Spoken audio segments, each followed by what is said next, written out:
Okay, we're going to take a look at variables, math, and input in Java now.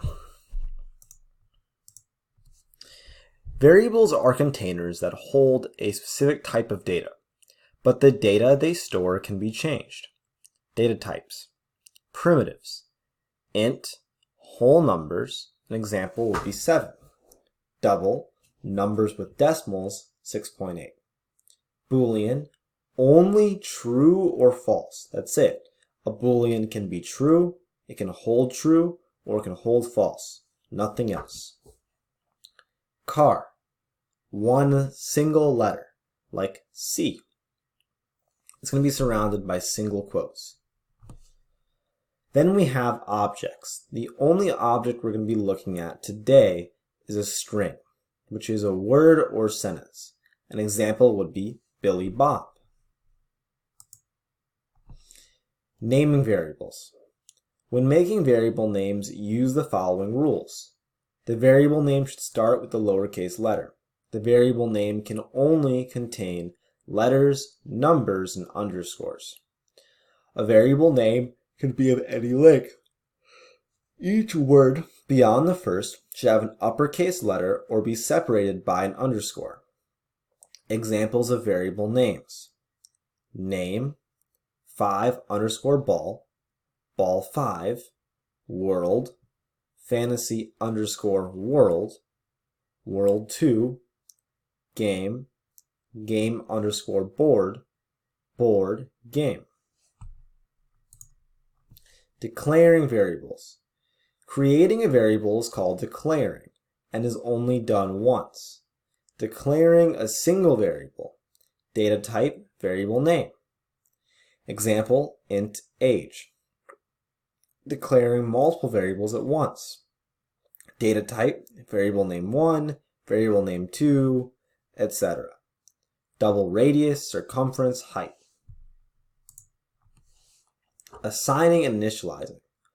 Assigning is when a variable is given a value. Initializing is the first time a variable is given a value. Assigning a value to an already declared variable. Variable name equals value. Example, age equals 15. Declaring and initializing all at once can also be done.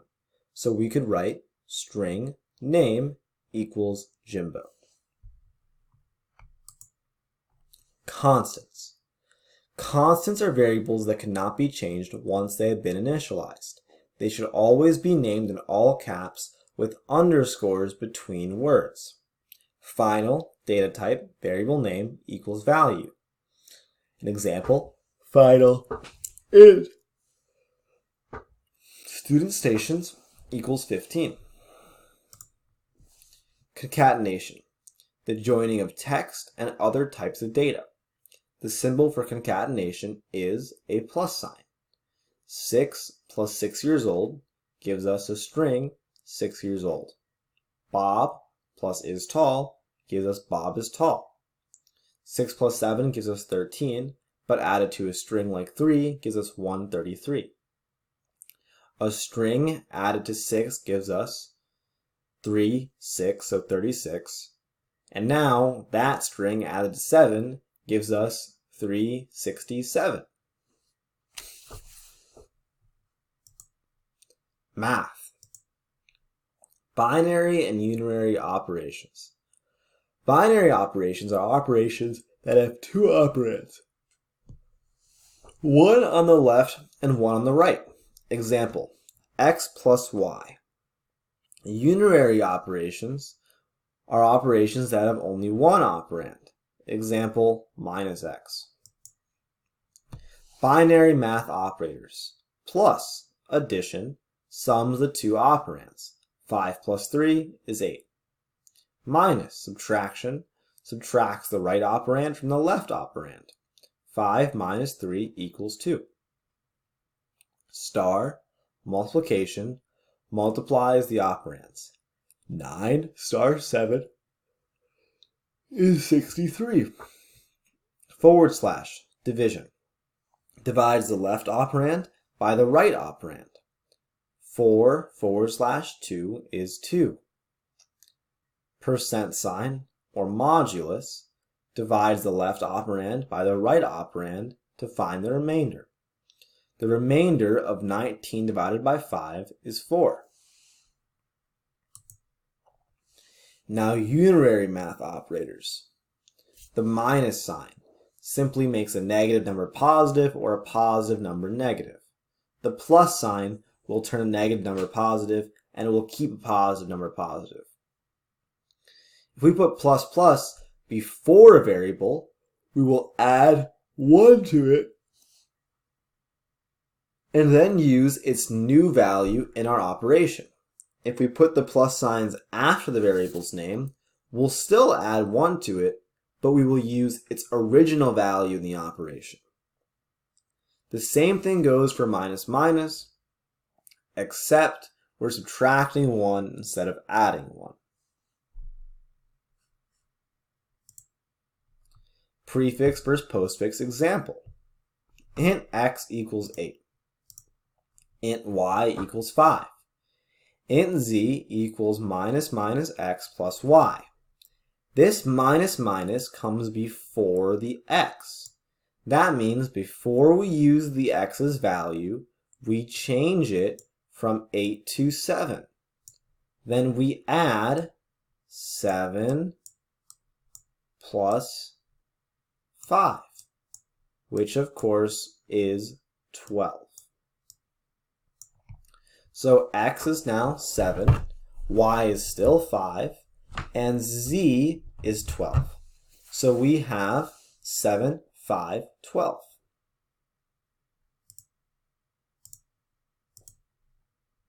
Now here's an example of postfix, because the minus minus comes after the x. This means that we're going to use the value of x, so we use 8. Then we change x to 7 and add 5. So z equals 13, even though x is changed to 7. Thus we get 7, 5, 13.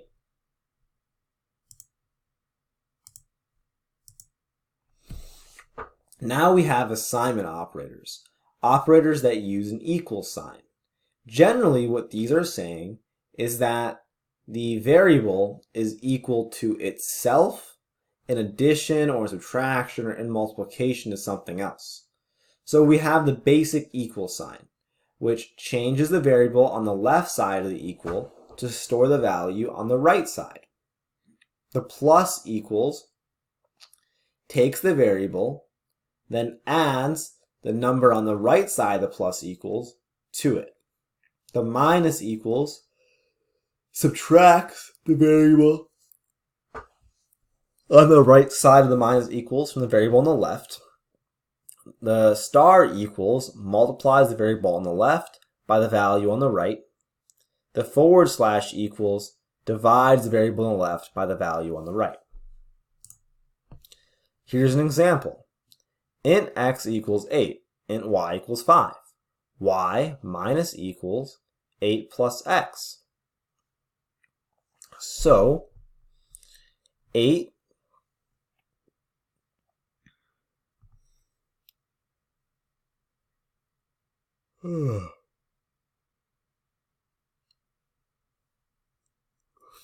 my apologies. Okay, so what we have to do here first is we're saying y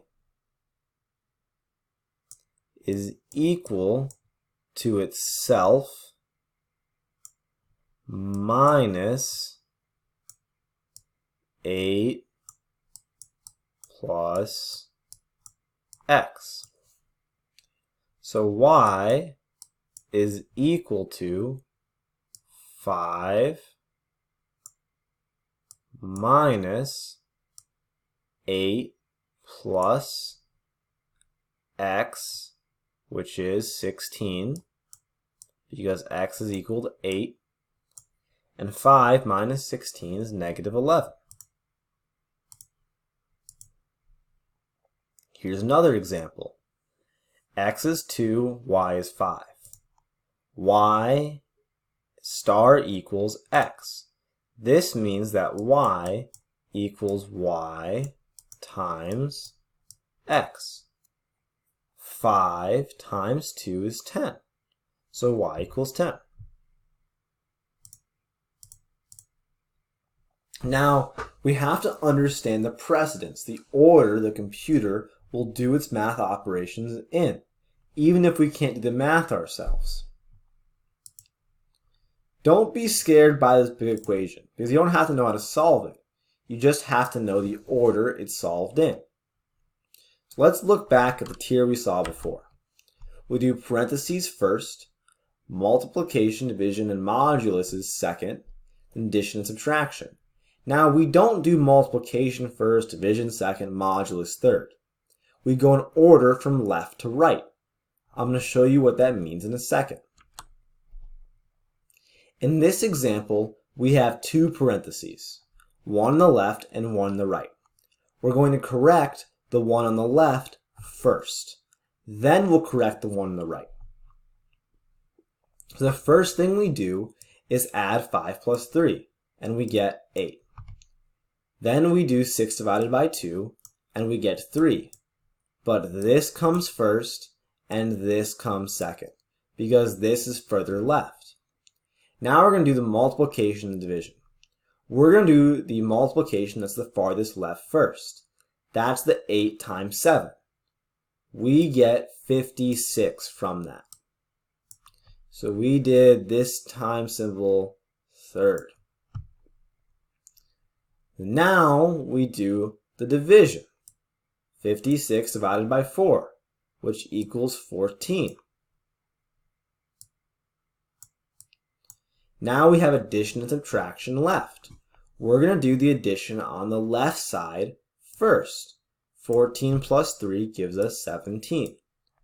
Then we do 17 minus 3 and we get 14. So when it all broke down, we did this plus sign fifth and this minus sign sixth. Now in Java, there's a math class. The math class has methods that perform complex operations and store an accurate value of pi. Accessing the value of pi is easy. We just write math.pi. An example of how we'd use this is double circumference equals 2 star math.pi star radius. Here are all the methods that the math class provides. An absolute value that finds the absolute value of the received integer, an absolute value that finds the absolute value of the received double, a power that finds the result of a base raised to an exponent, a random that creates a random double value from 0 to 1, and a square root that finds the square root of a value. Here's an example. Double x equals 5, double y equals 2. Double r equals math.power xy. So we do 5 raised to the 2, which is the same thing as 5 times 5, which gives us 25.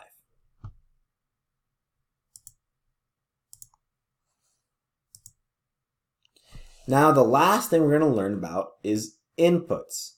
How do we get information from the user? The scanner class is used to gather data from a stream, and right now that stream will be the keyboard. But in the future it could be anything. A network, a camera, a touch sensor, anything. To create a scanner object, we're going to say scanner name equals new scanner system.in. We can name it whatever we choose. In the example, I wrote that scanner keyboard equals new scanner system.in. We have to import the scanner class at the beginning of every file we use it in. I'll show you how that works in a minute. Here are the methods. NextInt gathers the next integer typed. NextDouble gathers the next double. Next Boolean gets the word true or the word false, and that's it. Next gathers a single word, and next line gathers text until enter is pressed. Getting data from the user is a two-step process. We first have to prompt the user to enter data, then we gather data with the scanner method and store it into a variable. Gathering data with a scanner. Variable name equals scanner name dot method name. Example, scanner keyboard equals new scanner system dot in. String name equals keyboard dot next. Putting it all together. So now let's find the sum of two numbers and then raise it to the power of a third. We're going to do the same thing we did before. Open File Explorer, go to Drive D, click on IntelliJ, click on the shortcut.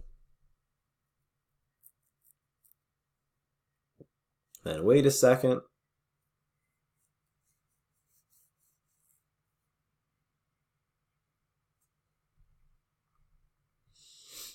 It's opening.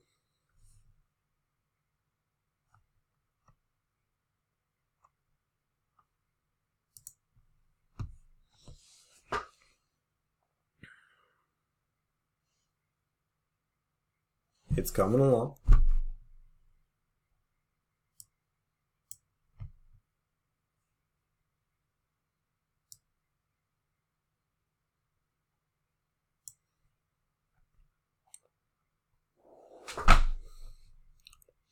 And here we go. We're going to say File, New Project. Don't click anything, just click Next. Don't click anything, click Next. We're going to name it Math. We're going to name it Math Test. And then make sure you go into here and you go to Java Projects and you make a new folder called Math Test. And you select that folder for your project location. Then we can press Finish, New Window. We can close the old window now and put the new one full screen. Now, same thing as before, right click on the source folder, New, Java class. We're going to name it Math Test. Now IntelliJ is kind enough to write it for us. Now what's different is that we're going to be using a scanner in this file. So we have to import java.util.scanner. Now we're going to do the same skeleton code as before. Public static void main capital S string brackets args curly braces. Now inside of these we're going to write scanner keyboard equals new scanner system.in. Then we're going to system.out.print enter the first number.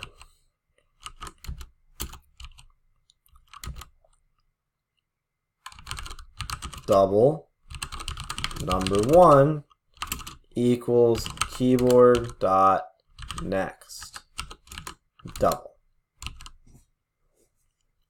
And then we can copy and paste these two lines,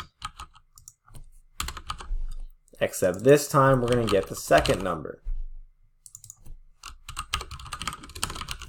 Now really we shouldn't do this. We want to initialize all of our variables at the very top of our program for the sake of organization. So I'm going to redo this like this. I'm going to declare my variables up here,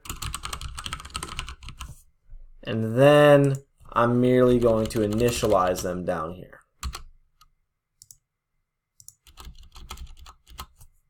This way it's easier to see what variables we have. See, even scanner should be at the top, and then we should put an enter here and an enter here. Okay. Now we want to have the sum of the two numbers. So we're going to make another number. We're going to call this one double sum. And we're going to say that sum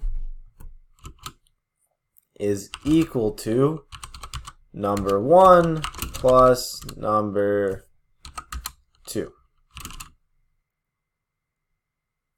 Now we want a third number, and we're going to raise sum to that number. So let's get that. Enter the third number, number 3. We have to make that variable, of course. And now I think that we should print the sum so we know where we're at in the program.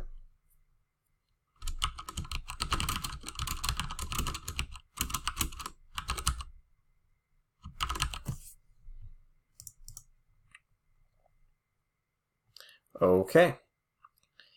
Now what we're going to do is we need to make sure that we put a /n here, or /n by all of our prints. That way it looks nice and pretty.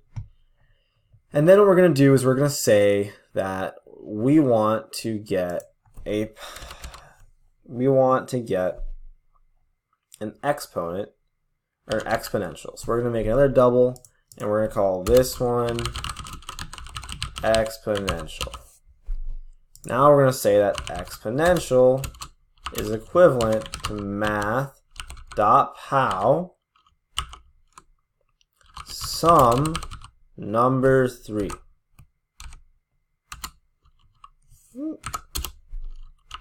There we go. Then we're going to system.out.print new line. The exponent is plus exponential. All right, let's build.